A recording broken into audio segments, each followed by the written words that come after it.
décision. Quand même, j'ai perdu des proches. Bonsoir frères et sœurs, je suis l'évangéliste fidèle Aaron. Le cours d'aujourd'hui est pour vous aider à comprendre comment avoir un bon partenaire en Christ qui partage votre foi et vos convictions et vous aider à vous comprendre et avoir un mariage heureux en Christ. Le mariage est une institution divine qui a été créée pour permettre aux êtres humains de vivre une vie de compagnonnage, de partage et de croissance. Il est important de se rappeler que le mariage n'a pas été créé pour des raisons égoïstes ou pour satisfaire nos besoins personnels, mais plutôt pour nous aider à grandir en Christ et à devenir la personne qu'il souhaite que nous soyons. Dieu a créé le mariage comme une illustration de l'amour qu'il a pour son Église. Notre vie conjugale devrait être l'expression tangible de cette même grâce, de cet amour et de cette relation amoureuse entre Christ et son Église. Pour les chrétiens, le mariage est un sacrement béni par Dieu qui unit deux personnes pour la vie. C'est un engagement sacré et sérieux qui demande de la patience, de la compréhension, du respect et de l'engagement de la part des deux conjoints. Si vous êtes à la recherche d'un mariage béni, la première étape est de chercher la volonté de Dieu pour votre vie. La prière est une composante essentielle de cette recherche. Jacques 1/5 nous encourage à demander la sagesse à Dieu, sans hésitation ni doute, il nous répondra. On trouve de nombreux exemples dans la Bible de personnes qui ont cherché la volonté de Dieu et qui ont été bénies au-delà de leurs attentes.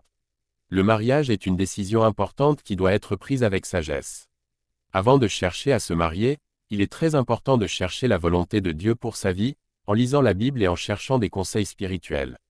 Proverbe 3/5-6 nous encourage à faire confiance à Dieu de tout notre cœur et à ne pas nous appuyer sur notre propre compréhension en matière d'orientation. Lorsque vous avez trouvé quelqu'un avec qui vous envisagez de vous marier, vous devez chercher l'accord de Dieu. Demandez à Dieu de confirmer votre choix par la paix intérieure et la guidance de l'Esprit.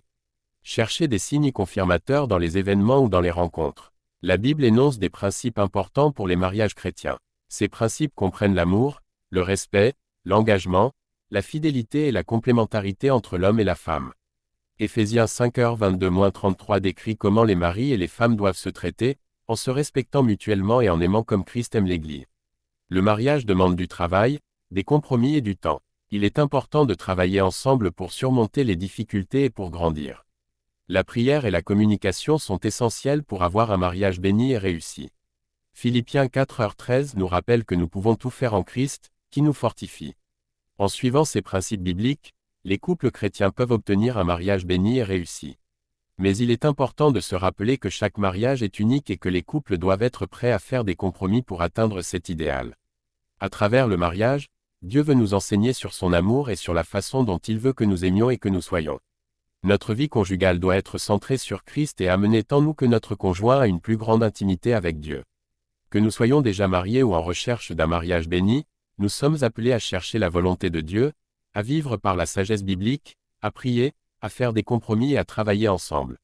En honorant ces principes, si cet enseignement vous a plu et que vous êtes nouveau à nous suivre, merci de vous abonner, activer la cloche de notification pour ne rien manquer de nos programmes à venir et n'oubliez pas de partager à vos proches et que Dieu vous bénisse, que la grâce de Dieu vous localise au nom de Jésus-Christ. Amen.